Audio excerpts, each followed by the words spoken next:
إن الحمد لله نحمده ونستعينه ونستغفره ونؤمن به ونتوكل عليه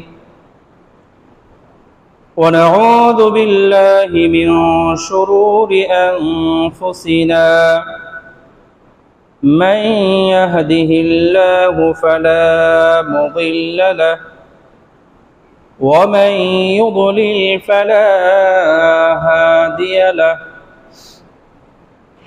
ونشهد أن لا إله إلا الله وحده لا شريك له ونشهد أن سيدنا وحبيبنا وحبيب ربنا وطبيبنا وطبيب قلوبنا محمدا عبده ورسوله أرسله الله كافة للناس بشيرا ونذيرا وداعيا إلى الله بإذنه سراجا وقمرا منيرا أما بعد فقد قال الله تبارك وتعالى في كلامه المجيد وفي فرقانه الحميد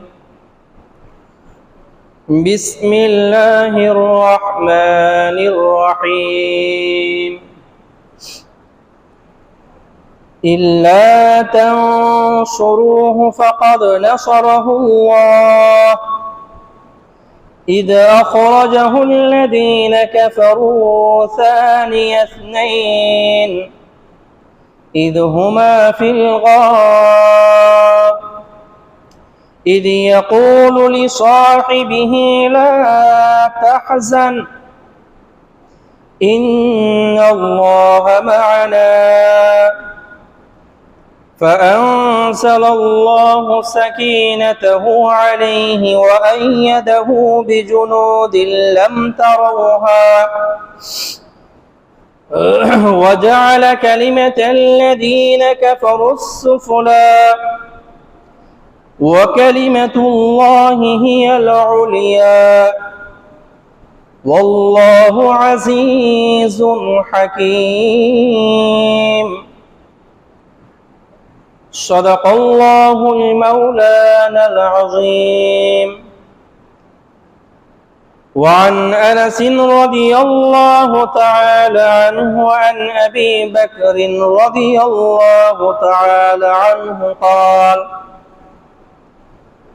قلت للنبي صلى الله عليه وسلم وأنا في الغار لو أن أحدهم نظر تحت قدميه لأبصرنا فقال ما ظنك يا أبا بكر باثنين الله ثالثهما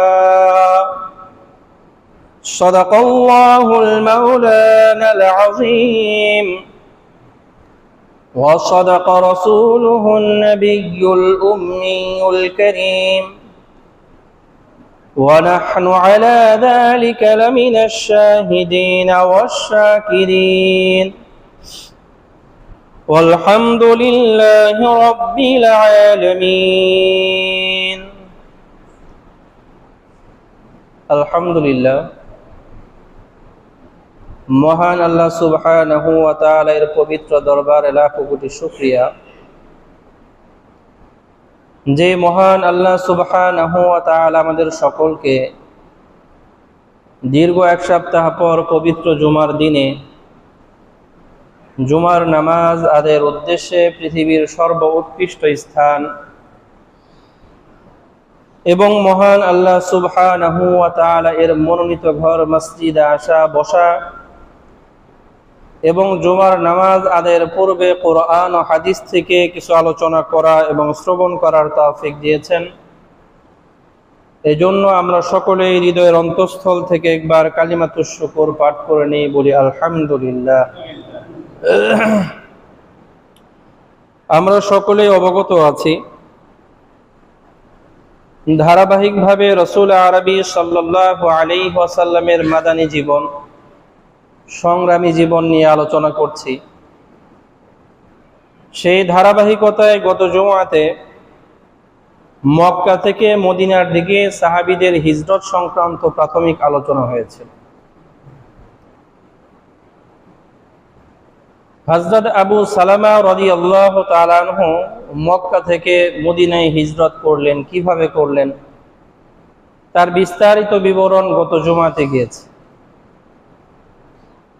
এরপর ধারাবাহিকভাবে একের পর একজন করে সাহাবী হিজরত করে মক্কা থেকে মদিনায় চলে গেলেন। মক্কার কুরাইশ যারা আছে, কাফির যারা আছে, তারা বায়াতে রিজওয়ানে, বায়াতে আকাবায়ে সানি যেটা সংঘটিত হয়েছিল এর 2.5 থেকে 3 মাস পর তারা আজ করতে পারলো যে মুহাম্মাদের সাহাবী যারা, সাথী সঙ্গী যারা, বন্ধু বান্ধব যারা, একে একে ধীরে ধীরে সবাই মক্কা থেকে মদিনায় গিয়ে পাড়ি জমাচ্ছে, পরিশেষে নাকি মুহাম্মাদও মক্কা থেকে মদিনায় চলে যাবে। এই বিষয়টা তারা বুঝতে পারছে, জানতে পারছে। এখন জানার পরে তাদের মাথা ব্যথা শুরু হয়ে গেল, মুহাম্মাদুর রাসূলুল্লাহ যদি মক্কা থেকে মদিনায় চলে যায় এবং সেইখানে গিয়ে যদি সে পাড়ি জমায়, তাহলে এটা আমাদের জন্য বড়ই অকল্যাণকর হবে। বাস্তবিক পক্ষে মক্কার কাফিরদের তো টার্গেট ছিল রাসূল আরবি সাল্লাল্লাহু আলাইহি ওয়াসাল্লামের এই দাওয়াতি কার্যক্রমকে স্থগিত করে দেওয়া, থামিয়ে দেওয়া। এখন যদি মুহাম্মদুর রাসূলুল্লাহ মক্কা থেকে মদিনায় গিয়ে সেই কাজ পরিচালনাই করে, তাহলে তো আমরা হেরে গেলাম, আমরা তো পিছিয়ে গেলাম। তো মুহাম্মদুর রাসূলুল্লাহকে এই সুযোগ দেওয়া যাবে না, কিছু একটা করতে হবে। এই মর্মে মক্কায় একটা সংসদ ভবন ছিল, যার নাম হলো দারুন নাদওয়া। আমাদের দেশেও যেমন একটা সংসদ ভবন আছে, দেশের দায়িত্বশীল যারা আছে তারা সেইখানে বৈশা পুরো দেশ নিয়ে তারা আলোচনা করে, ভাবে। তো মক্কায়ও এরকম একটা সংসদ ভবন ছিল। মক্কার বিভিন্ন গোত্রের নেতা যারা ছিল এবং বয়স্ক নেতা, 40 বছরের উপরে যাদের বয়স হয়ে গেছে, অভিজ্ঞতা সম্পন্ন, এই সকল নেতারা ওই জায়গায় বৈশা তারা মক্কার বিভিন্ন বিষয়ে সিদ্ধান্ত নিত। তো সেই সংসদ ভবনের নাম হইল দারুন নাদওয়া। এটা তারা মূলত মুহাম্মাদুর রাসূলুল্লাহ সাল্লাল্লাহু আলাইহি ওয়াসাল্লামের পূর্বপুরুষ কুসাই বিন কিলাব, তিনি এই জায়গাটা কি না এই পরামর্শ সবার জন্য নির্ধারণ করেছে। তো পরবর্তীতে এইভাবে একের পর এক এই জায়গার মালিক হইতে হইতে সর্বশেষ হাকিম বিন হিজাম সে এই জায়গাটা কিনে নিছে।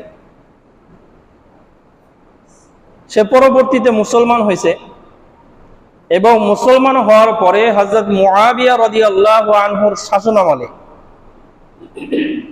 এই দারুন নাদওয়ার এই জায়গাকে তিনি 1 লক্ষ দিরহামে বিক্রি করে দিয়েছে। 1 লক্ষ দিরহাম। এখন অনেকেই তারে প্রশ্ন করছে, আচ্ছা এই জায়গাটা এত গুরুত্বপূর্ণ, সেই বাপ দাদার আমল থেকে এটা চলে আসতেছে, এখানে সভা সমাবেশ হয়, মিটিং হয়, আর এই জায়গাটা তুমি হাতছাড়া করে দিলা। তখন তিনি জবাব দিলেন, মুসলমান হওয়ার পরে বিক্রি করছেন তো? তিনি বললেন যে দেখো, জাহিলি যুগে আমি এই জায়গাটা 1 বোতল মদের বিনিময়ে কিনছি। 1 বোতল মদ দিয়ে তার মালিকের কাছ থেকে আমি জায়গা নিয়ে নিছি। এখন মুসলমান হওয়ার পরে এই জায়গাটা আমাদের কোনো জরুরত নাই। এখন এই জায়গাটা 1,00,000 দিরহামে যে আমি বিক্রি করলাম, এই সম্পূর্ণ দিরহাম আমি ইসলামের পথে ব্যয় করে দেব। অতএব আমি এমন সম্পদ বিক্রি করেছি যেই সম্পদ কিনছি মাত্র 1 বোতল মদের বিনিময়ে, কিনছি আমি মদ দিয়া, আর বেচলাম হলো 1,00,000 দিরহামে। তাহলে কেনা বেচার মধ্যেও আমি লাভবান হয়েছি। আর দ্বিতীয় কথা হলো, এই সম্পূর্ণ টাকা তো আমি আল্লাহর রাস্তায় ব্যয় করে দেব, তো এই দিক দিয়েও তো আমি লাভবান। সেই দারুন নাদওয়ায় আবু জাহাল সে মক্কার বড় বড় লিডারদের নিয়ে বৈঠক বসছে। তো সেই বৈঠক যেই দিন অনুষ্ঠিত হয় সেটা ছিল 26শে সফর মাসের 26 তারিখ, রবিউল আউয়াল মাসের আগের মাস সফর মাস। এই সফর মাসের 26 তারিখে সকালবেলা এই মিটিং এর মধ্যে বড় বড় নেতা ছিল আবু জাহাল সহ উমাইয়া বিন খালফ, আস বিন ওয়াইল, আবুল বাখতারি, আবুল আসওয়াদ, উতবা, সাইবা, এরা সবাই উপস্থিত। এর মধ্যে বড় একজন অতিথি আসছে, প্রধান অতিথি। সে হলো মিস্টার ইবলিশ। সে নাজদ এলাকার একজন বয়স্ক মুরব্বীর বেশ ধইরা সেইখানে আসছে, তারা কেউ চিনতেছে না। তো সবাই জিজ্ঞেস করছে, আপনি কি? আপনারা তো আমরা চিনতেছি না। তখন সে পরিচয় দিছে যে নাজদের আমি একজন বয়স্ক লোক, মুরব্বী। আমি শুনছি আপনাদের আজকে গুরুত্বপূর্ণ একটা পরামর্শ হবে, তা আমি চাইতেছি আপনাদের এই পরামর্শে আমি উপস্থিত থাকব। ইবলিশ সে উপস্থিত থাকবে। তো আবু জাহাল বলল ঠিক আছে। তো আবু জাহাল এই প্রস্তাবনা মানুষের সামনে রাখলো যে মুহাম্মাদুর রাসূলুল্লাহর ব্যাপারে শুনতেছি সেও হিজরত করে মক্কা থেকে মদিনায় চলে যাবে। এখন তার ব্যাপারে আমরা কি ফায়সালা নিতে পারি? অনেকেই অনেক ফায়সালা দিয়েছে, তবে ইতিহাসের পাতায় 3টা ফায়সালার আলোচনা বেশি আসছে। সেইখানে একজন নেতা ছিল যার নাম হলো আবুল বাখতারি। সে বলতেছে, আসো আমরা মুহাম্মাদুর রাসূলুল্লাহকে শক্ত করে বাঁধে রাখি, আটকে রাখি, আমৃত্যু তাকে এইভাবে আমরা আটক করে রাখবো, বন্দি করে রাখবো। যদি সে তার এই পথ থেকে ফিরে আসে তাইলে ছাইরা দিব, নাইলে মৃত্যু পর্যন্ত এইভাবে আমরা তারে বন্দি করে রাখবো। এই প্রস্তাব দেওয়ার পরে সেই বৃদ্ধ বয়স্ক সেই মুরব্বী ইবলিশ সে বলতেছে, এই পরামর্শ পছন্দ হইল না। তোমরা কি মনে করছো মুহাম্মদরে এইভাবে আটকে রাখবা আর তোমরা শান্তিতে থাকতে পারবা? মুহাম্মদের সাথী সঙ্গী আছে না, তারা তো নিজেদের জীবনের চাইতেও মুহাম্মদকে বেশি ভালোবাসে। তারা কি আয়েশা মুহাম্মদুর রাসূলুল্লাহকে ছোটায় নিব না? তোমাদের উপর আক্রমণ করবে না? তোমরা কি তারা এইভাবে আটক করে রাখতে পারবা? আবার এই পাশ দিয়া মুহাম্মদুর রাসূলুল্লাহর যে বংশের লোকেরা আছে, তো তারা কি তোমাদেরকে ছেড়ে দেবে? তো এই পরামর্শ নাকচ করে দিছে। সর্বপ্রথম এই মশওয়ারায় সে উপস্থিত হয়েছে, তারা কেউ চিনেও না, কিন্তু সে আজকে এই ফায়সালা, এই যে বৈঠক বসছে, এই বৈঠকের মধ্যে সে ফায়সালা দেওয়ার মতো অবস্থা তৈরি হয়ে গেছে, কারণ শুধু ইবলিশ। আল্লাহ। এরপরে আরেকটা প্রস্তাব আসছে, আরেকজন নেতা, তার নাম হলো আবুল আসওয়াদ। আবুল আসওয়াদ সে পরামর্শ দিল, আচ্ছা মুহাম্মদুর রাসূলুল্লাহকে আমরা আমাদের এই মক্কা থেকে বের করে দেই, হ্যাঁ, তার এই এলাকায় থাকতে দিব না। এইখানেও সেই বৃদ্ধ বয়স্ক মুরব্বী সেই মিস্টার ইবলিশ বলতেছে, তুমি কি পাগল হইছো? মুহাম্মদুর রাসূলুল্লাহ তো এমনি মক্কা থেকে চলে যেতে চাইতেছে, সে তো থাকতেই চাইতেছে না, সে মদিনায় চলে যাবে। এখন যদি তাকে মুহাম্মদুর রাসূলুল্লাহকে মক্কা থেকে তোমরা তাড়ায় দাও, দেশান্তর করে দাও, সে তো এক জায়গায় গিয়ে থাকবে। সেই জায়গায় যাওয়ার পরে তার যে কথার মাধুর্যতা সেটা তো তোমরা জানো, তার যে আচার ব্যবহার সেটা তো তোমরা জানো, তার যে বাচন ভঙ্গি কতটা সুন্দর, তার কথায় যে কতটা মধু, তার কথার ভিতরে কি পরিমাণ আকর্ষণ, মানুষের দিলের মধ্যে তার কথা কিভাবে গেঁথে যায় এটা তোমরা জানো না? সে যদি মক্কা ছেড়ে অন্য কোথাও যায়, সেইখানে যাওয়ার পরে সে সেইখানেই তো তার অনুসারী বানিয়ে নেবে, সেইখানে তার লক্ষ লক্ষ অনুসারী হয়ে যাবে। এরপরে একটা সময় সেই অনুসারীদেরকে নিয়ে যদি মক্কা আক্রমণ করে, তখন কি প্রতিহত করতে পারবা? অতএব মিস্টার ইবলিস সে ফয়সালা করলো এই সিদ্ধান্তও চলবে না। সর্বশেষ এই কাফেরদের যে লিডার, দুষ্টদের সর্দার আবু জাহাল, সে হলো সবচেয়ে নিকৃষ্ট ব্যক্তি। তার পরামর্শও হবে সবচেয়ে জঘন্য। সে পরামর্শ দিল মুহাম্মাদুর রাসূলুল্লাহকে আটক করা যাবে না, মুহাম্মাদুর রাসূলুল্লাহকে দেশান্তর করা যাবে না। একটা কাজ করি, আমরা মুহাম্মাদুর রাসূলুল্লাহকে সকলে মিলে হত্যা করব। কিভাবে? মক্কার যতগুলো বংশ আছে, প্রত্যেক বংশ থেকে একজন করে সুঠাম দেহের একজন যুবক তৈরি হবে। প্রত্যেক বংশ থেকে একজন করে যুবক নেওয়া হবে। সেই সব যুবক মিলে আজকে রাত্রিতেই, দেরি করা যাবে না, আজকে রাত্রিতেই মুহাম্মাদুর রাসূলুল্লাহর ঘর আমরা ঘেরাও করব।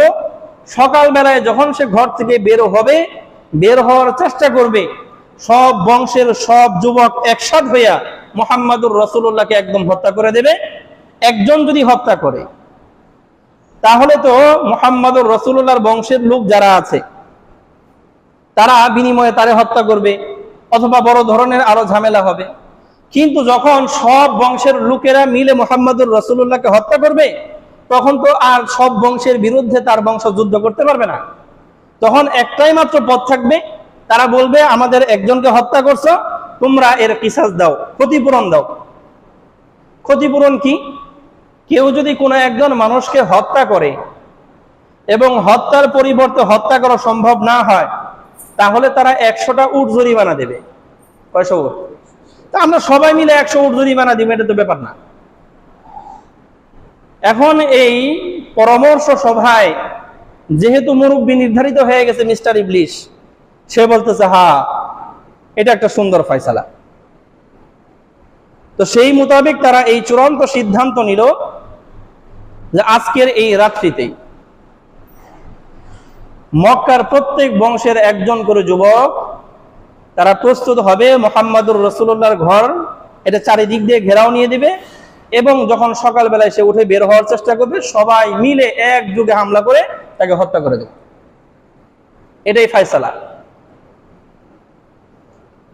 আল্লাহ রাব্বুল আলামিন তাদের এই ষড়যন্ত্রকে নস্যাৎ করে দেওয়ার জন্য জিবরিল আমিন আলাইহিস সালাতু ওয়াস সালামের মাধ্যমে তাদের এই বৈঠক শেষ হতে না হতেই রাসূল সাল্লাল্লাহু আলাইহি ওয়াসাল্লামকে জানায় দিয়েছেন যে এরকম একটা পরিকল্পনা তারা করেছে। সূরা আনফাল আয়াত নাম্বার 30, আল্লাহ রাব্বুল আলামিন বলেছেন ওয়া ইয ইয়ামকুরু বিকাল্লাযীনা কাফারু, মক্কার কাফেররা যখন আপনাকে নিয়ে ষড়যন্ত্র সাজালো, কি করবে? লিউসবিতুকা, যে আপনারে আবদ্ধ করে রাখবে, বন্দী করে রাখবে, এটা একটা ফয়সালা। আও ইয়াকতুলুক, অথবা আপনারে হত্যা করে ফেলবে, দ্বিতীয় আরেক ফয়সালা। আও ইখরিজুকা, অথবা আপনাকে মক্কা থেকে বের করে দেবে, দেশান্তর করে দেবে। এই ধরনের পরামর্শ দারুন নাদওয়াতে হয়েছে। তো আল্লাহ রাব্বুল আলামিন বলেন তারা তো ষড়যন্ত্র করেছে। আল্লাহ বলেন ওয়ায়াম কুরুন, তারা ষড়যন্ত্র করেছে, আপনাকে হত্যা করবে, আপনাকে গ্রেফতার করবে, আপনাকে মক্কা থেকে দেশান্তর করবে। ওয়ায়াম কুরুল্লাহ, আল্লাহ রাব্বুল আলামিনও কৌশল অবলম্বন করেছেন। তাদের এই চক্রান্ত আল্লাহ রাব্বুল আলামিন তো সফল হইতে দিবেন না। এইজন্য আল্লাহ রাব্বুল আলামিন বলেন শোনো, তারা যতই চক্রান্ত করুক, শেষটা কার হাতে? বলেন না, শেষটা কার হাতে? আল্লাহর হাতে। আল্লাহ রাব্বুল আলামিন বলেন আল্লাহু খায়রুল মাকিরিন, যে যত ধরনের পরিকল্পনা করুক না কেন, আল্লাহ রাব্বুল আলামিন হলেন সর্বশ্রেষ্ঠ পরিকল্পনাকারী। অতএব তারা চাইলেই আপনাকে গ্রেফতার করবে, পারবে না। তারা চাইলেই আপনাকে দেশান্তর করে দেবে, পারবে না। তারা চাইলেই আপনাকে হত্যা করবে, পারবে না। আমি আল্লাহ রাব্বুল আলামিন যা চাইবো তাই হবে। সারা দুনিয়ার মানুষ যদি একটা চায় আর আল্লাহ রাব্বুল আলামিন যদি এর বিপরীতে চায়, সারা দুনিয়ার মানুষ মিলেও সেটা করতে পারবে না। তা আল্লাহ রাব্বুল আলামিন মুহাম্মদুর রাসূলুল্লাহ সাল্লাল্লাহু আলাইহি ওয়াসাল্লামকে জানায়া দিলেন। সেই হিসেবে রাসূল আরবি সাল্লাল্লাহু আলাইহি ওয়াসাল্লাম দুপুর বেলা হযরত আবু বকর সিদ্দিক রাদিয়াল্লাহু আনহুর বাড়িতে গেছেন। যে আবু বকর সিদ্দিক রাদিয়াল্লাহু আনহুকে বলতেছেন, বাড়িতে কি ভিন্ন কেউ আছে? আবু বকর সিদ্দিক রাদিয়াল্লাহু তাআলা আনহু বললেন, আমার পরিবারের বাহিরে কেউ নাই, অতএব আপনি যে কথাই বলেন নিশ্চিন্তে এখানে বলা যায়, কোনো সমস্যা নেই। তখন রাসূল আরবি সাল্লাল্লাহু আলাইহি ওয়াসাল্লাম ওহীর মাধ্যমে যে বিষয়টা জানতে পারছেন, যা আমার ব্যাপারে মক্কার কুরাইশেরা এই ধরনের ষড়যন্ত্র করেছে। রাসূল সাল্লাল্লাহু আলাইহি ওয়াসাল্লাম আবু বকরকে জানাই দিলেন এবং বললেন, আজকে রাতেই ওই যে আমি তোমারে বলছিলাম না 4 মাস আগে যে আল্লাহ রাব্বুল আলামিন আমাকে মক্কা থেকে মদিনায় হিজরত করার অনুমতি দিবেন, তুমি যে সেই 4 মাস আগে থেকেই প্রস্তুতি নিয়ে বসে আছো, 2টা উট লালন পালন করছো, আজকেই সেই রাত, আজকে রাত্রিতেই আমি আর তুমি 2 জন মক্কা ছেড়ে চলে যাও। আবু বকর সিদ্দিক রাদিয়াল্লাহু তাআলা আনহু বললেন, ঠিক আছে, আমি পরিপূর্ণ প্রস্তুত আছি। রাসূল বললেন, তুমি আমার বাড়িতে যাবে না, আমি রাতে তোমার বাড়িতে আসব, এইখান থেকে সফর শুরু হবে। এবং রাসূল এই কথাও জানিয়ে রাখলেন, মক্কা থেকে মদিনায় যাওয়ার পরিচিত যে রাস্তা আছে সেই রাস্তা ধরে যাওয়া যাবে না, অপরিচিত রাস্তা ধরে যাব, যাতে করে মক্কার কুরাইশরা সহজে আমাদেরকে খুঁজে না পায়। তো রাসূল সাল্লাল্লাহু আলাইহি ওয়াসাল্লাম বইলা চলে আসছেন এবং হযরত আলী রাদিয়াল্লাহু আনহু, ভালো করে খেয়াল করবেন, হযরত আলী রাদিয়াল্লাহু আনহু রাসূল সাল্লাল্লাহু আলাইহি ওয়াসাল্লামের চাচাতো ভাই, আবার আসমান থেকে ফয়সালা হয়ে আছে রাসূল সাল্লাল্লাহু আলাইহি ওয়াসাল্লামের সর্বকনিষ্ঠ কন্যা এবং সবচেয়ে প্রিয় কন্যা হযরত ফাতিমা রাদিয়াল্লাহু তাআলা আনহাকে তার সাথে বিয়ে দিবেন, এটা আল্লাহর তরফ থেকে ফয়সালা হয়ে আছে। তো হযরত আলী রাদিয়াল্লাহু তাআলা আনহুকে রাসূল অনেক মহব্বত করতেন। আলী রাদিয়াল্লাহু আনহুকে রাসূল বললেন, আমার ঘরে সবুজ একটা চাদর আছে, এই চাদর পেঁচায়া তুমি ঘরের মধ্যে শুয়ে থাকবা, তুমি কোনো দুশ্চিন্তা করবা না, মক্কার কাফেররা তোমাকে কোনো ক্ষতি করতে পারবে না, তুমি আমার বিছানায় শুয়ে থাকবা। এখন রাসূল সাল্লাল্লাহু আলাইহি ওয়াসাল্লাম নিজে মক্কা থেকে মদিনায় চলে গেলেন, হযরত আলীকেও সাথে নিয়ে যাইতেন, ঘর একদম ফাঁকা থাকতো। তো রাসূল হযরত আলীকে কেন রেখে যাচ্ছেন? কারণ মক্কার এই কাফেররা রাসূলের ব্যাপারে দিলে যে বিদ্বেষ লালন করত, সেটা কেন? কারণ রাসূল আরবি সাল্লাল্লাহু আলাইহি ওয়াসাল্লাম শুধুমাত্র লা ইলাহা ইল্লাল্লাহর দাওয়াত দেয়, এই এক কারণে। এছাড়া মুহাম্মাদুর রাসূলুল্লাহর আদব আখলাক সবাই পছন্দ করত এবং সে কি পরিমাণ আমানতদার ছিল এটা মক্কার সবাই জানতো। যার কারণে মক্কার যে কাফেররা মুহাম্মাদের জানেরও দুশমন, তারাও তাদের দামি সম্পদগুলো মুহাম্মাদুর রাসূলুল্লাহর কাছে আমানত রাখতো যে আপনি এটা গচ্ছিত রাখেন। এখন রাসূল ভাবতেছেন, আমি যদি মক্কা থেকে মদিনায় চলে যাই, এই যে আমানতগুলো আমার কাছে জমা আছে সেগুলো তো তাদের কাছে পৌঁছে দিতে হবে। এই জন্য হযরত আলীকে রেখে গেছেন, এই আমানত অমুকে দিছে, এই আমানত অমুকে দিছে, আমি চলে যাওয়ার পরে তুমি এই আমানত অমুক অমুককে ফিরিয়ে দিবে। শুধুমাত্র এই জন্য রাসূল সাল্লাল্লাহু আলাইহি ওয়াসাল্লাম হযরত আলীকে রেখে যাচ্ছেন। তো হযরত আলী রাদিয়াল্লাহু তাআলা আনহুকে যদিও রাসূল বলেছেন তুমি ভয় পেও না, তারা কোনো ক্ষতি করতে পারবে না, কিন্তু বাস্তবতা একবার চিন্তা করেন, একটা ঘরের মধ্যে একটা চাদর মোড়া দিয়ে আমি শুয়ে থাকবো, যেই চাদরের বাহিরে থেকে কেউ বুঝতেই পারবে না এটা কে, এবং তারা পরিকল্পনা করেছে এই ঘরকে চারিদিক দিয়ে আটক করে রাখবে। আর যখনই সেই সাহারির সময়ে, ফজরের সময়ে মুহাম্মাদুর রাসূলুল্লাহ ঘর থেকে বের হবে, তৎক্ষণাৎ তার উপর তারা হামলা করবে, চেহারা দেখারও সময় নেবে না। তো এই সময় কে এমন রিস্ক নেবে, নিজের জীবন চলে যেতে পারে, এই রিস্ক কে নেবে? এই রিস্ক নিতে পারে একমাত্র সেই ব্যক্তি যে মুহাম্মাদুর রাসূলুল্লাহকে নিজের জীবনের চাইতেও বেশি ভালোবাসে। আর রাসূল আরবি সাল্লাল্লাহু আলাইহি ওয়াসাল্লামের সকল সাহাবী রাসূল সাল্লাল্লাহু আলাইহি ওয়াসাল্লামকে নিজের জীবনের চাইতেও বেশি ভালোবাসতেন। এজন্য আলী রাদিয়াল্লাহু তাআলা আনহু কোনো দ্বিমত করেন নাই। রাসূল বলছেন, সাথে সাথে উনি প্রস্তুতি নিয়েছেন এবং বাস রাতের বেলায় রাসূলের বিছানায় উনি চাদর মোড়া দিয়ে শুয়ে পড়ছেন। এখন রাসূল সাল্লাল্লাহু আলাইহি ওয়াসাল্লাম তো সেই ঘরের ভিতরে। আল্লাহ রাব্বুল আলামিন ওহী নাযিল করলেন, মুহাম্মাদুর রাসূলুল্লাহকে আল্লাহ রাব্বুল আলামিন বলেন, আপনি দরজা খোলেন। দরজা খুলে বের হন, হাতের মধ্যে এক মুষ্টি বালি নেন এবং এই বালিটা তাদের মাথা বরাবর ছিটায়া দেন। আল্লাহ রাব্বুল আলামিন রাসূলকে বললেন, আমি সবার চোখের মধ্যে এই বালির পর্দা ফেলে দেব, কেউ আপনাকে দেখতে পারবে না। আপনি তাদের সবার চোখের সামনে দিয়ে এই দিক দিয়ে চলে যাবেন, কিন্তু তারা টেরই পাবে না। রাসূল আরবি সাল্লাল্লাহু আলাইহি ওয়াসাল্লাম এক মুষ্টি মাটি নিয়েছেন। কোন বর্ণনায় পাওয়া যায় সূরা ইয়াসিনের 1 থেকে 9 নম্বর আয়াত পর্যন্ত তিনি তেলাওয়াত কইরা এই মাটি ছিটায় দিয়েছেন। আবার কোন বর্ণনায় পাওয়া যায় শুধু এই 9 নম্বর আয়াত, যে আয়াত হলো জাআলনা মিন বাইনি আইদিহিম সাদ্দা ওয়া মিন খালফিহিম সাদ্দা ফাআগশাইনাহুম ফাহুম লা ইবসিরুন। আল্লাহ রাব্বুল আলামিন তাদের চোখের মধ্যে এমন পর্দা দিয়ে দিয়েছে, তাদের সামনে দিয়ে মুহাম্মদুর রাসূলুল্লাহ চলে গেছে, তারা দেখতেই পারে না। রাসূল চলে গেছেন। অনেকক্ষণ পরে মক্কার একজন কাফের মুহাম্মদুর রাসূলুল্লাহর এই বাড়ির কাছে আয়েশা দেখে চারিদিক দিয়া মক্কার বিভিন্ন বংশের যুবকরা এরকম পাহারা বসায় রাখছে। সে আয়েশা বলতেছে, মুহাম্মদুর রাসূলুল্লাহর ঘরের চারপাশ দিয়ে তোমরা কি করো? তো তারা বলতেছে, আমরা পাহারা দিতেছি মুহাম্মদুর রাসূলুল্লাহ যেন বের হইতে না পারে। হ্যাঁ, কই তোমরা কি পাগল? কিছুক্ষণ আগেই তো মুহাম্মদুর রাসূলুল্লাহ তোমাদের চোখের সামনে দিয়ে বের হয়ে চলে গেছে। এখন তারা কে, হ্যাঁ এটা হইতেই পারে না, আমরা সবাই এখানে আছি, আমাদের চোখের সামনে দিয়ে সে কেমনে যায়? তখন তারা মুহাম্মদুর রাসূলুল্লাহ সাল্লাল্লাহু আলাইহি ওয়াসাল্লামের ঘরের ভিতরে কোনা কাঞ্চি দিয়ে চিপাই চাপাই দিয়া তার এরকম তাকুতুকু করে দেখে যে না, ঘরের ভিতরে একজন কি আছে, শুয়ে আছে। তখন তারা বলছে যে না, আছে, কই গেছে, তুমি ভুল তথ্য দিছো। তারা আবার সেইভাবে দাঁড়িয়ে আছে।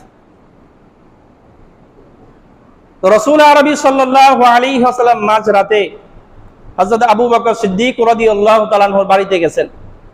আবু বকর সিদ্দিক রাদিয়াল্লাহু তাআলা আনহু আগে থেকেই প্রস্তুতি নিয়ে রাখছেন, রাসূল আসবেন, দরজা দিয়ে বের হবে না, জানালা দিয়ে বের হয়ে পিছনের দিয়া রাসূলকে সাথে নিয়ে তো প্রথমে গায়ে সাওর, মক্কার অদূরে 5-6 কিলোমিটার দূরে একটা পাহাড় আছে, জাবালে সাওর বলে, এটার মধ্যে একটা গর্ত আছে, গুহা আছে।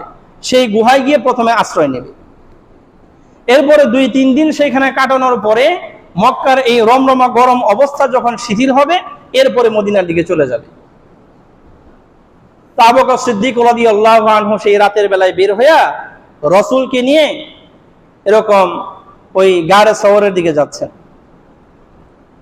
তো রাসূল সাল্লাল্লাহু আলাইহি ওয়াসাল্লাম যখন যাচ্ছেন, মক্কার অদূরে একটা বাজার, যেই বাজারের নাম হলো হাজওয়ারা, একটা বাজার কাবা শরীফের খুব কাছে। রাসূল সাল্লাল্লাহু আলাইহি ওয়াসাল্লাম নবুয়তের আগ পর্যন্ত 40 বছর, কত বছর এই মক্কায় থাকছেন। মক্কার মানুষের সাথে তার উঠা বসা হয়েছে, মহব্বত হয়েছে, রক্তের আত্মীয় স্বজন সেখান দিয়ে আছে, নিজের বংশের লোকেরাও আছে, আরো অনেক আত্মীয় স্বজন আছে। নবুয়ত পাওয়ার পরে আরো 13 বছর, নবুয়ত পাওয়ার আগেও 40 বছর, নবুয়ত পাওয়ার পরেও আরো 13 বছর, তো মোট 53 বছর এই মক্কায় কাটাইছেন। সেই মক্কা থেকে রাসূল সাল্লাল্লাহু আলাইহি ওয়াসাল্লামের আজকে সেই 53 বছর পরে সেই পৈতৃক ভূমি ছেড়ে, যেই দাদা যেই চাচা তাকে লালন পালন করে বড় করছে, তাদের উঠান ছেড়ে, আত্মীয় স্বজন ছেড়ে, ঘর বাড়ি ছেড়ে, সবচেয়ে বড় কথা হলো বাইতুল্লাহ, আল্লাহর ঘর কাবা শরীফ ছেড়ে, মক্কা ছেড়ে আজকে মদিনায় চলে যেতে হচ্ছে। রাসূল আরবি সাল্লাল্লাহু আলাইহি ওয়াসাল্লামের দিল কান্না করতেছে। সবচেয়ে বড় বেদনার বিষয় হলো, যেই সমস্ত মানুষেরা আমাকে কুলে নিয়ে বড় করেছে, যেই সকল মানুষেরা আমার আখলাক দেখে আমাকে আল আমিন উপাধি দিয়েছে, যে সকল মানুষেরা আমার কাছে নিয়ে মাথায় হাত বুলাইয়া আমার আদর যত্ন করছে, সেই সমস্ত মানুষেরা আজকে আমার বিরুদ্ধে গিয়ে মক্কা থেকে আমার বের করে দিচ্ছে। রাসূল সাল্লাল্লাহু আলাইহি ওয়াসাল্লাম ভারাক্রান্ত হৃদয়ে সেই মক্কার দিকে ঘুরলেন, ঘুরে বললেন, ওয়াল্লাহি, রাসূল বলেন, আল্লাহর কসম করে বলি, ইন্নাকি লা খায়রু আরদিল্লাহি ওয়া আহাব্বু আরদিল্লাহি ইলাল্লাহ, আল্লাহর কসম করে বলি, হে মক্কা, তুমি সারা পৃথিবীর মধ্যে সবচেয়ে দামি জায়গা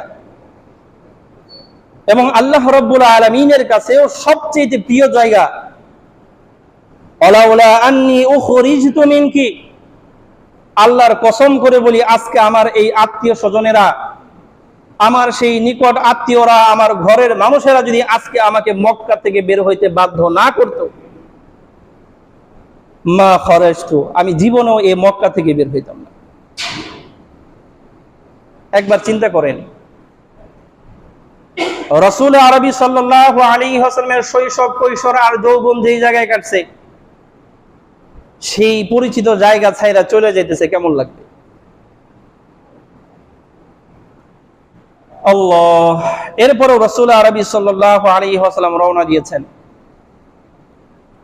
গারে সওরের ভিতরে ঢুকবেন।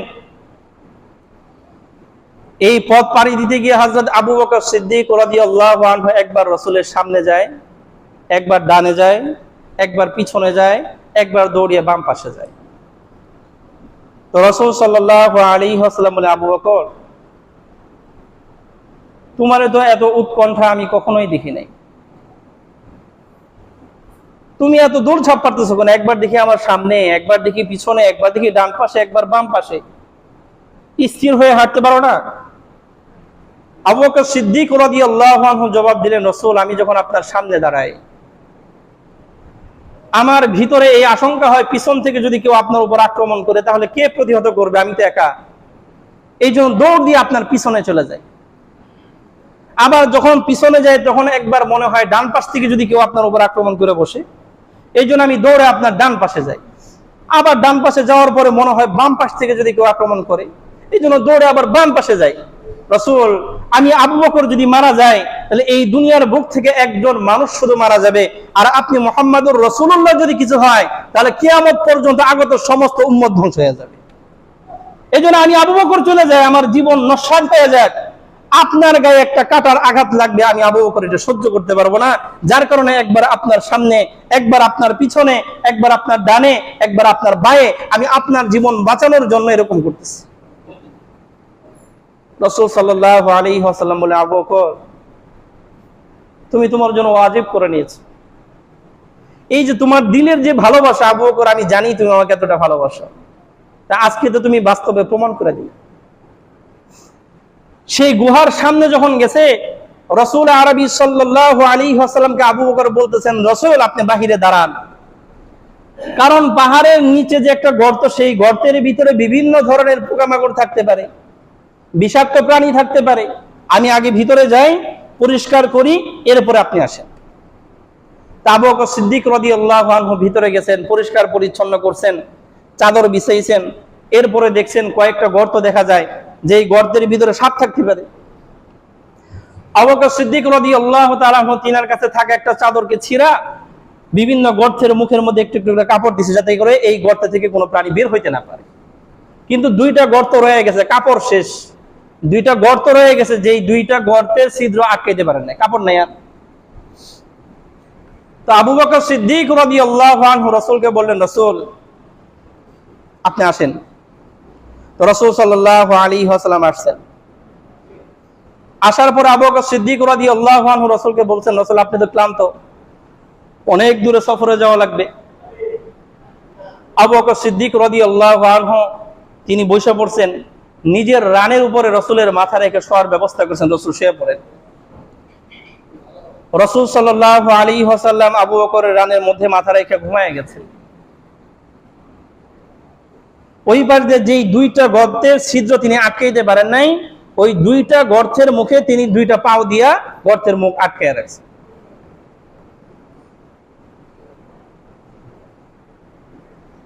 আল্লাহ।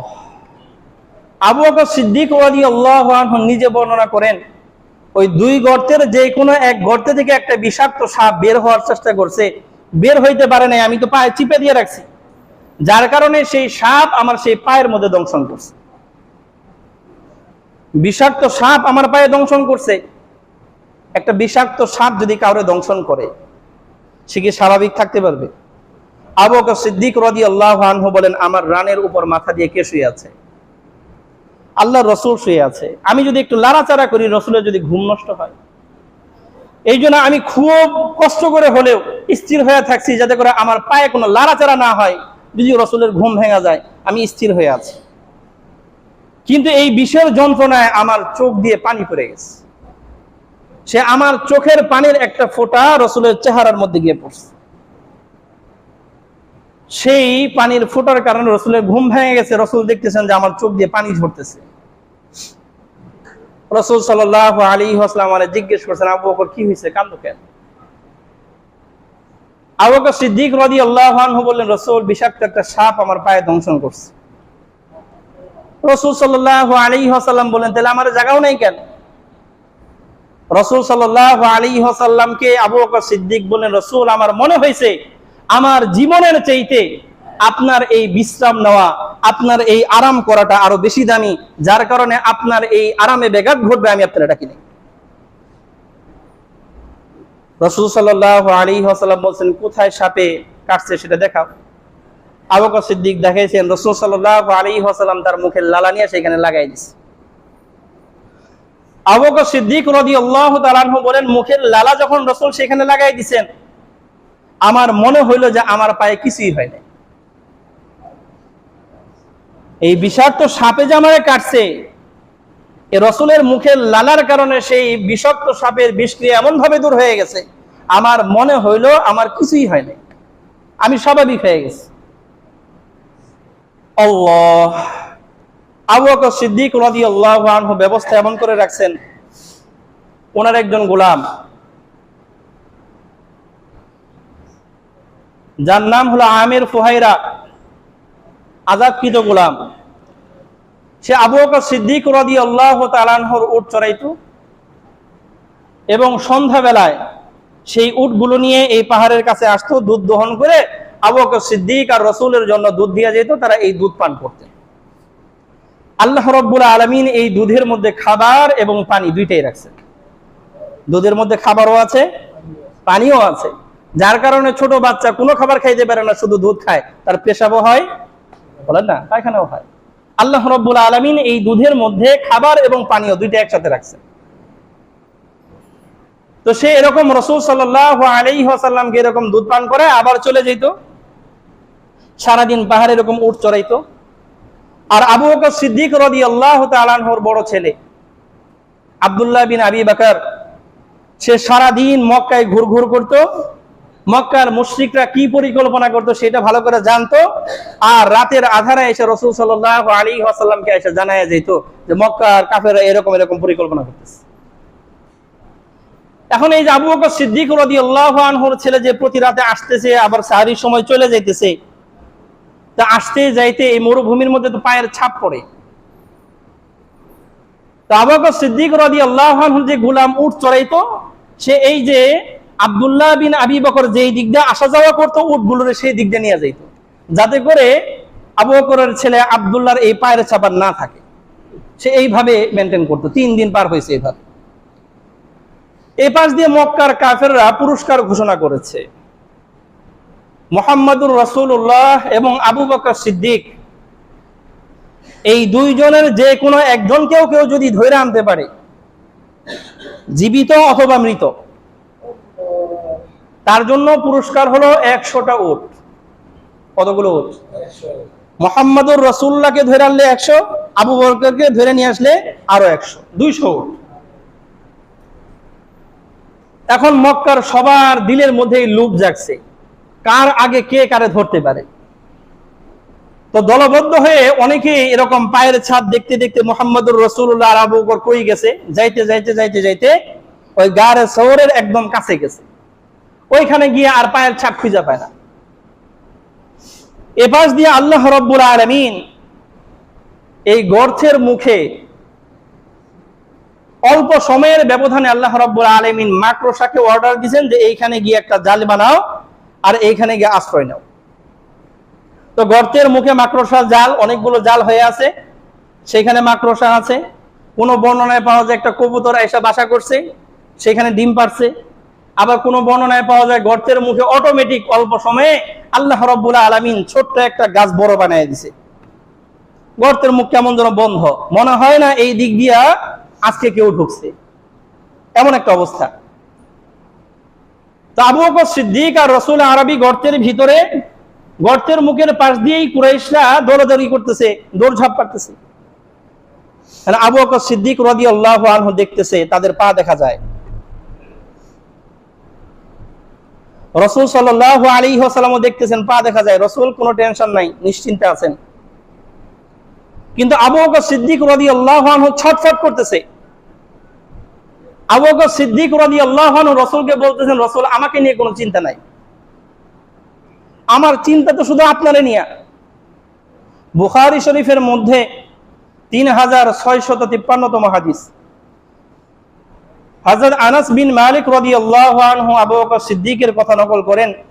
এই গর্তের ভিতর আবু বকর সিদ্দিক রাদিয়াল্লাহু তাআলা আনহু বললেন, রাসূল লাউ আন্না আহাদাহুম নাযারা তাহতা কদমাইহি লা আবসারানা, এই যে যেই সমস্ত মানুষেরা গর্তের মুখে দৌড়ঝাঁপ করতেছে, আমাদেরকে খুঁজতেছে, এদের কেউ যদি তাদের পা বরাবর শুধু একটু দৃষ্টি দেয়, যেহেতু তাদের পা গর্তের ভিতর থেকে দেখা যায়, যদি একটু নিচু হয়ে পা বরাবর খালি চোখটারে আনে, তাইলে তো আমাদেরকে দেখে ফেলবে, তাহলেই তো আমাদেরকে দেখে ফেলবে, আমাকে ধরে ফেলাইব। আল্লাহ, তখন রাসূল আরবি সাল্লাল্লাহু আলাইহি ওয়াসাল্লাম বললেন, মা যন্নুকা ইয়া আবু বকর বিইসনাইন, আবু বকর ওই দুইজন ব্যক্তির ব্যাপারে তোমার কি ধারণা? আল্লাহু সালিসুহুমা, যাদের দুইজনের সাথে তৃতীয় জন হিসেবে আল্লাহ উপস্থিত আছে।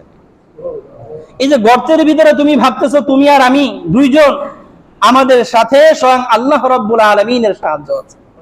তোমার কি ধারণা ওরা দেখে ফেলবে? কোন সিরাতের বইয়ে এরকম পাওয়া যায়, ওই কাফেরদের একজন এই গর্ত অভিমুখ করে পেশাব করতে বসে গেছে।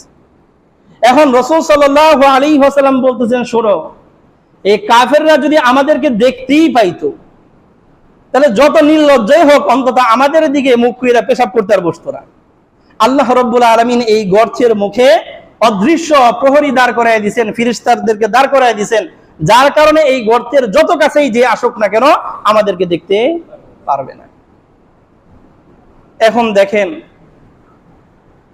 মক্কার কাফেরেরা কত বড় ষড়যন্ত্র করেছে, মুহাম্মদুর রাসূলুল্লাহকে সম্মিলিতভাবে সবাই মিলে হত্যা করবে। আর আল্লাহ রাব্বুল আলামিন তাদের এই ষড়যন্ত্রকে নস্যাৎ করে দেন কিসের মাধ্যমে? একটা মাকড়সার জালের মাধ্যমে। কিসের জাল? ভালো করে খেয়াল করবেন। সূরা আনকাবুত আয়াত নাম্বার 41, আল্লাহ রাব্বুল আলামিন বলেছেন, মাসালুল লাযীনা ইত্তাখাযু মিন দুনিল্লাহি আউলিয়া, যে সকল মানুষেরা আল্লাহ রাব্বুল আলামিনকে বাদ দিয়ে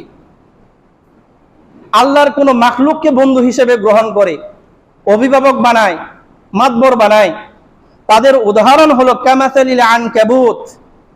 আল্লাহ বলেছেন তাদের উদাহরণ হলো ওই মাকড়সার মতো। মাকড়সা কি করে? ইত্তাখাযাত বাইতা, সে একটা বাড়ি বানায়। মাকড়সা কি করে বলেন না? একটা বাড়ি বানায়। সে খুব সুন্দর করে, যদি কেউ কোনো সময় মাকড়সার জাল ভালো করে দেখবেন, কত সুন্দর করে বুনে। কিভাবে এই ঘরটাকে তৈরি করে, কোন পোকামাকড় আইসা এই ঘরের আশপাশ দিয়ে ঘুরে চলে যাবো, যেতে পারবো না, এমন ভাবেই সে ঘরটাকে সাজায় যে কোনো পোকামাকড় যদি এই ঘরে আইসা ঘরটারে নষ্ট করে যাইতে পারবো না, আটকা পড়ে যাবো। তো সে যখন এই ঘরটারে বানায়, সে মনে করে সারা দুনিয়ার মধ্যে সবচেয়ে নিরাপত্তায় বেষ্টিত যেই ঘর, সেটা হলো আমার, সবচেয়ে নিরাপদ ঘর আমি বানাইছি। আল্লাহ রাব্বুল আলামিন বলেন, অথচ ওয়া ইন্না আওহানাল বুয়ুতি লাবাইতুল আনকাবুত, অথচ সারা দুনিয়ার মধ্যে সবচেয়ে দুর্বল ঘর হলো মাকড়সার ঘর। সবচেয়ে দুর্বল ঘর মাকড়সার ঘর ভাঙার জন্য বলেন তো কি লাগবে? রড লাগবে? কামান লাগবে? ছোট্ট একটা বাচ্চা যখন হাঁটতেও জানে না, ওর হাতে যতটুকু শক্তি আছে যদি মাকড়সার বাসার মধ্যে লাগে, ঘর আর থাকবো? এটা হলো সবচেয়ে দুর্বল ঘর, কিন্তু মাকড়সা মনে করে দুনিয়ার মধ্যে সবচেয়ে শক্তিশালী একটা ঘর আমি বানাইছি। আল্লাহ রাব্বুল আলামিন বলেন, আল্লাহকে ছেড়ে দিয়ে যারা দুনিয়ার অন্য সমস্ত মানুষদেরকে বন্ধু বানায়, তারা মনে করে আমরা সবচেয়ে শক্ত অবস্থানে আছি। আল্লাহ রাব্বুল আলামিন বলেন, বস্তুত তারা সেই মাকড়সার মতো, কারণ তাদের এই পরিকল্পনা আল্লাহ রাব্বুল আলামিনের পরিকল্পনার সামনে এই মাকড়সার জালের চাইতেও দুর্বল।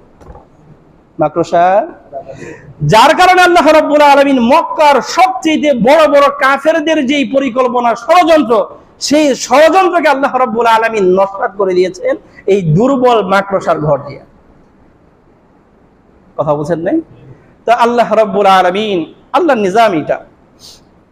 আমরা নিজেদেরকে যত বড় মনে করি, আল্লাহ রাব্বুল আলামিনের কাছে আমরা তত তুচ্ছ হয়ে যাই। আমরা নিজেদেরকে যত ছোট মনে করি, বিনয়ী হই, আল্লাহ রাব্বুল আলামিনের কাছে আমাদের মর্যাদা তত বেড়ে যায়। যেন আল্লাহ রাব্বুল আলামিন আমাদের সকলকে বিনয়ী হওয়ার তৌফিক দান করেন। আজকের আলোচনা এই পর্যন্তই। আসলে লম্বা আলোচনা তো করার সময়ও নেই, সুযোগও নেই। তো যতটুকু আলোচনা হলো, আল্লাহ রাব্বুল আলামিন আমাদের সকলকে বোঝার তৌফিক দান করেন, আমল করার তৌফিক দান করেন, এবং পরবর্তী যে আলোচনা আছে, যদি আল্লাহ রাব্বুল আলামিন আপনাদের সামনে কখনো কথা বলার সুযোগ রাখেন, রিজিক রাখেন, তাহলে কথা হবে ইনশাআল্লাহ। তো আসলে দীর্ঘ 5 বছর আপনাদের এইখানে আপনাদের সাথে আমার সময় কাটানো, 5 বছর পাড়ি দিয়ে 6ষ্ঠ বছর চলতেছে আলহামদুলিল্লাহ। তো এখানে আসলে আপনাদের কাছ থেকে অনেক ভালোবাসা পেয়েছি। আপনাদের সকলের প্রতি আমার মহব্বত আছে, ভালোবাসা আছে, এবং যে ভালোবাসার বহিঃপ্রকাশ হয়তো অনেকেই বুঝতে পারেন, অনেকেই পারেন নাই। আপনারাও আমাকে ভালোবাসেন, এটা আমি বিশ্বাস করি। রাসূল আরবী সাল্লাল্লাহু আলাইহি ওয়াসাল্লামের মতো ব্যক্তিত্ব, যাকে আল্লাহ রাব্বুল আলামিন খুলুকে আযীমে ভূষিত করেছেন, তিনি 53 বছর মক্কায় বসবাস করার পরে সবার কাছে তো প্রিয় হইতে পারেন। কত বছর? আর 5 বছরে তো সবার দিল জয় করাও সম্ভব না। আর সবচেয়ে বড় বিষয় হলো, অনেক আগে রাসূলের একটা হাদিস আমি আপনাদেরকে শুনিয়েছিলাম, তিরমিজিতে আছে, 2414তম হাদিস। হযরত আয়েশা সিদ্দিকা রাদিয়াল্লাহু তাআলা আনহার কাছে হযরত মুআবিয়া রাদিয়াল্লাহু আনহু চিঠি লিখছেন যে, ছোট্ট একটা নসিহত আমাকে করে দিয়েন, যেই নসিহত মানলে আমার সারা জীবন আমি খুব ভালো করে চলতে পারবো। ছোট্ট একটা নসিহত, লম্বা না। লম্বা নসিহত করলে মানতে কষ্ট হবে, ছোট্ট। আয়েশা সিদ্দিকা রাদিয়াল্লাহু তাআলা আনহা রাসূল আরবী সাল্লাল্লাহু আলাইহি ওয়াসাল্লামের ছোট্ট একটা বাণী লিখে পাঠিয়ে দিয়েছেন। এর আগেও আমি আপনাদেরকে শুনাইছি, রাসূল বলেছেন, মান ইলতামাসা রিদা আল্লাহি বিসাখাতিন নাস। কেউ যদি সারা দুনিয়ার মানুষকে বেজার করেও আল্লাহরে খুশি রাখতে চায়, কারে? আল্লাহকে খুশি রাখতে চায়, সারা দুনিয়ার মানুষ বেজার হোক, কোনো সমস্যা নাই, কারে খুশি করা দরকার? যদি এই কাজ কেউ করে, কাফাহুল্লাহু মু'নাতান নাস, মানুষের সমস্ত ষড়যন্ত্র থেকে হেফাজত করার জন্য আল্লাহ তার জন্য যথেষ্ট। এটা হলো আল্লাহর নিজাম। এর বিপরীতে কেউ যদি মনে করে, হায় সারা দুনিয়ার মানুষ যদি বেজার হয়, তাহলে আমি জামুটা কই? রাসূল বলেছেন, ওমান ইলতামাসা রিদা আন-নাস বিসাখাতিল্লাহ, আল্লাহরে বেজার করে। আল্লাহ বলছে সুদের বিরুদ্ধে বলো, আমি বললাম না, সবাই তো বেজার হবে, বলা যাবে না। আল্লাহ বলেন এই কথা তুমি বলো, আমি বললাম না, এই কথা বললে তোমকে বেজার হবে, বলা যাবে না। এখন আমি যদি মানুষকে সন্তুষ্ট করার জন্য আল্লাহকে বেজার করি, তো রাসূল সাল্লাল্লাহু আলাইহি ওয়াসাল্লাম বলেছেন, ওয়াক্কালাহুল্লাহু ইলান নাস, আল্লাহ রাব্বুল আলামিন তারে মানুষের কাছে ছাইরা দেয়, মানুষ তোমারে জান্নাত দিতে পারলে জান্নাতে যাইও। এই কথাটা হলো ক্লিয়ার। আল্লাহ রাব্বুল আলামিন যেভাবেই হোক আমাদের এই বাংলাদেশের এই পরিবেশে থেকে আলেম একটা উপাধি নেওয়ার তো তৌফিক দিয়েছেন, এটার একটা জিম্মাদারি আছে। আমি চাইলে আপনাদের সামনে সেই আসমানের উপরে আর জমিনের নিচের পেছাল পাইরা 10-15 বছর কাটাই দিতে পারবো, কোনো সমস্যা নেই, কারো গায়ে কোনো কথা লাগবে না। এইভাবে 10-15 না, মোটামুটি আজীবন যতদিন আল্লাহ হায়াতে রাখছে কথা বলা সম্ভব। কোরআন হাদিস এরকম আলোচনা অনেক আছে। কিন্তু আলেম হিসেবে আমার যে জিম্মাদার, আমার যে দায়িত্ব, সমকালীন বিষয়গুলো নিয়ে আপনাদেরকে সচেতন করা। কিয়ামতের দিন যদি আল্লাহর কাছে বলেন, আল্লাহ আমি তো সচেতন হইতাম, কেউ তো আমারে বলে নাই, আমাদের তো ইমাম সাহেব ছিল, কোনোদিন তো বলে নাই যে এই কাজ করা যাবে না, এইভাবে চলতে হইব, তখন তো আমি ধরা খেয়ে যাব।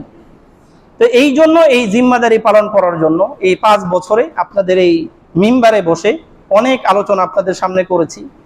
অনেক আলোচনা কোরআন হাদিস অনুযায়ী হওয়ার পরে যদি কেউ দিলে দুঃখ পেয়ে থাকেন, সেক্ষেত্রে আমার কিছুই করার নেই। এছাড়া আমার আচার ব্যবহারে যদি কেউ কষ্ট পেয়ে থাকেন, তাহলে আমি ক্ষমা প্রার্থী। কারণ বান্দার যে হক, এই হক আল্লাহ মাফ করেন না। এই জন্য যদি আমার আচরণে কেউ কষ্ট পেয়ে থাকেন, আমি ক্ষমা প্রার্থী।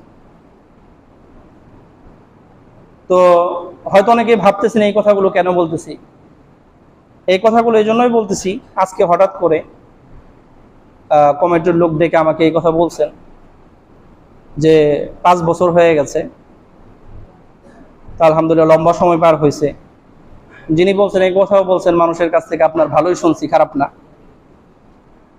কিন্তু লম্বা একটা সময় হয়েছে, মানুষ পরিবর্তন চায়, পরিবর্তন চায়। এই জন্য আমাকে বলা হয়েছে আপনাদের কাছ থেকে বিদায় নিতে, আমাকে বিদায় নিতে বলা হয়েছে। ভিন্ন কোনো কারণ আমাকে বলা হয় নাই, কারণ এইভাবে বিদায় দেওয়া যায় কি যায় না আমি জানি না, কিন্তু আমাকে বলা হয়েছে। তো আলেম হিসেবে তো আমার একটা আত্মমর্যাদা আছে। কোনো জায়গায় জোর করে থাকা অথবা কারো কাছে গিয়ে ধর্ণা দেওয়া, এই স্বভাব তো আমার নেই। আমি তো এর আগেও স্পষ্টভাবে আপনাদেরকে বলছি, আমি বিশ্বাস করি যে একমাত্র রিজিক দাতা হলেন আল্লাহ। এইখানে যদি রিজিক থাকে আল্লাহ রাব্বুল আলামিন রাখবেন, যদি রিজিক না থাকে কেউ রাখতেও পারবেন না, আমি থাকতেও পারবো না। এই জন্য এতটুকু কথা আমার কাছে ছিল, আমি আপনাদের সামনে উপস্থাপন করলাম। তবে আসলে এইভাবে বিদায় এইভাবে হয় না। 6 বছর কেন 30 বছর থাকলেও তো একজন ইমাম যদি কোনো দোষ না থাকে বিদায় হয় না। এরপরও বলা হয়েছে, আমি আলহামদুলিল্লাহ, মুরব্বীরা বলছেন, আমি সন্তুষ্ট আছি, খুশি আছি। তো আপনারা আমার জন্য দোয়া করবেন, আল্লাহ রাব্বুল আলামিন আমাকে যেন সারা জীবন, বাকি জীবন যেখানেই থাকি, যেখানেই কথা বলি, হক কথা বলে যাওয়ার তৌফিক দান করেন, হকের উপর থাকার তৌফিক দান করেন। কোনোভাবেই কারো ভয়ে কোরআন এবং হাদিসের কথা বলতে যেন আমি কখনো পিছপা না হই। তা আল্লাহ রাব্বুল আলামিন তৌফিক দান করেন। এবং আমি আপনাদের জন্য দোয়া করব, একটু খেয়াল করেন, একটু খেয়াল করেন। আমি আপনাদের কি হয়েছে,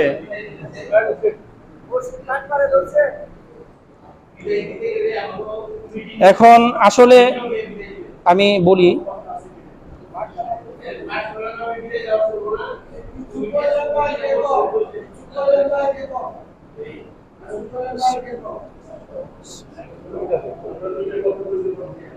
আচ্ছা এদিকে খেয়াল করেন। আমি ছোট্ট একটা কথা বলি, আসলে আসসালামু আলাইকুম ওয়া রাহমাতুল্লাহি ওয়া বারাকাতুহু। নাহমাদুহু ওয়া নুসাল্লি আলা রাসূলিল কারীম, আম্মা বা'দ। উপস্থিত মুসল্লিগণ,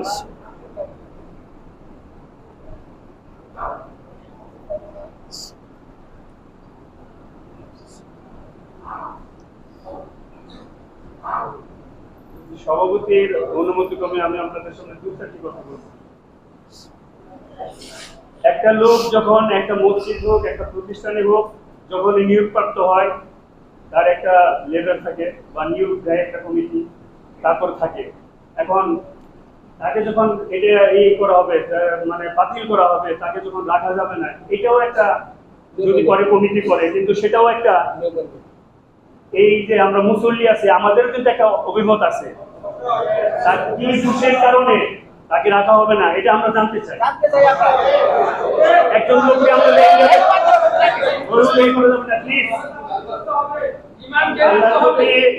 আল্লাহর প্রতি বিশ্বাস রাখেন। আমরা একটা জিনিস চাই যে আমাদের মনের অভিব্যক্তি অন্তত এই হুজুরের মাধ্যমে আমরা প্রকাশ পাইতে পারি। হতে পারে কারো একটু বিতৃষ্ণা লাগতে পারে, কারো একটু ক্ষতি লাগতে পারে, কারো কষ্ট লাগতে পারে, কিন্তু উনি আমাদের যে মনের অভিব্যক্তিটা এটা প্রকাশ করেন, তুলে ধরেন।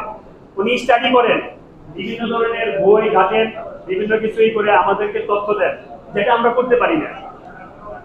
এই তথ্যগুলো যদি আমরা পাইতে পারি, আমরা বই পড়ার সুযোগ পাই না, সময় পাই না, কিন্তু এখানে বসে অন্তত 2টা কথা শুনে আমরা একটু আশ্বস্ত হইতে পারি। এই সুযোগ থেকে আমরা বঞ্চিত হতে চাই না। আমরা চাই যদি ওনার প্রকৃত কোনো দোষ থাকে আপনাদের সামনে সেটা পেশ করুক, উনি যদি সেটা সংসদেও চলতে পারে আমাদের কোনো সমস্যা নেই। আর যদি না হয় ঠিক আছে, উনি যাবেন, সমস্যা নেই। আমরা ওনাদের ত্রুটি আমরা দেখতে চাই। আর এই মসজিদ চলতে গেলে আমরা জানি একজনের এই এটা হবে না, অন্তত কথা বলি না তাই থাকে। আমরা জানতে চাই যে কি দোষে সে যাবে গা, দোষ যদি না থাকে তাকে দেওয়া যাবে না। ঠিক আছে,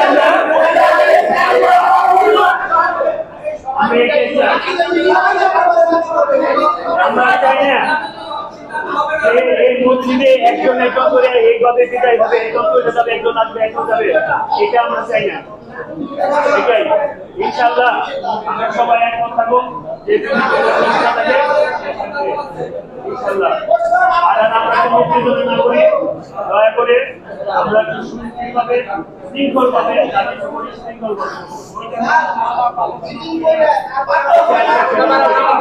আমরা কেউ না যাই, এটা আমাদের কাছে অনুরোধ।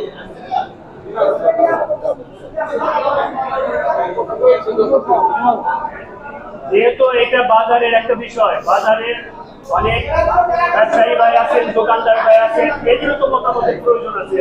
আমরা চাই এই মতামতের ভিত্তিতে এটাই হোক। ধন্যবাদ সবাইকে। আল্লাহ আমাদের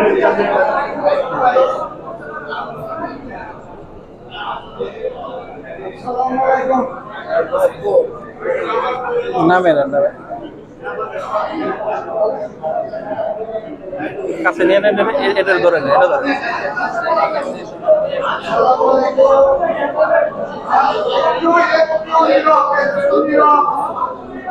আমি আপনাদের কাছে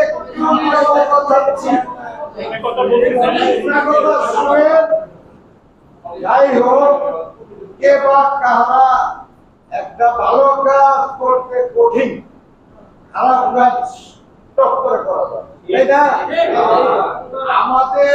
আমার বয়স ৭০ বছর। আমাদের এই এলাকা আমরা কিন্তু চেয়ারম্যান পাইছি, পাইছি, এই বছর পাইছি, তাই না? আমাদের চেয়ারম্যান সাহেব, ওনাকে কে কি বলছে জানি না, উনি বলছে সে বাজার একটা বড় ব্যবসায়ী, আমাদের চেয়ারম্যান সাহেব এবং বর্তমান চেয়ারম্যান। আর উনি আমাদের দোকানদারদের ব্যাপারে অনেক দোয়া করে, মাশাআল্লাহ, প্রত্যেক জুমাই, এবং যা কিছু দেয় দোকানদারকে পয়সা আমরা দিই, তাই না? উনি বলছে এই ইমাম সাহেব থাকবো, আপনারা কি বলেন?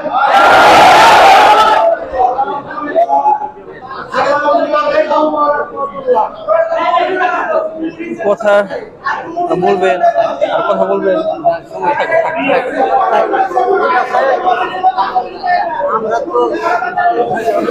সাউন্ড আরেকবার লাইন দেন, খুলে দেন, খুলে দেন, শব্দ হইতেছেন। একটু বসেন সবাই, একটু বসেন।